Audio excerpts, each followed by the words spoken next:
Saudi সরকারের আমন্ত্রণে প্রধানমন্ত্রী তারেক রহমানের সফর উপলক্ষে সৌদি আরব পূর্বাঞ্চল বিএনপি কমিটির সমন্বয়ে সৌদি আরব পূর্বাঞ্চল জাতীয়তাবাদী শ্রমিক দল, স্বেচ্ছাসেবক দল ও যুব দলের উদ্যোগে মতবিনিময় ও প্রস্তুতি সভা অনুষ্ঠিত হয়েছে।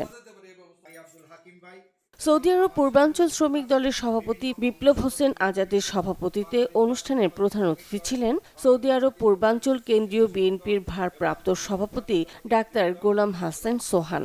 বিশেষ অতিথি হিসেবে উপস্থিত ছিলেন কারি আব্দুল হাকিম, মামুনুর রশিদ চৌধুরী, কবির হোসেন, এইচ.এম. নুরুল হক নুরু, মোস্তফা মুন্সি, আমিনুল হক সাধন সহ রিয়াদের বসবাসকারী ময়মনসিংহ, কুমিল্লা, ব্রাহ্মণবাড়িয়া জেলা বিএনপির নেতাকর্মীরা।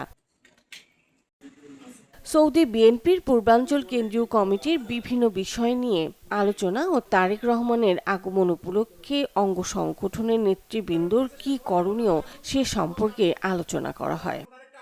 Desk report, channel 24।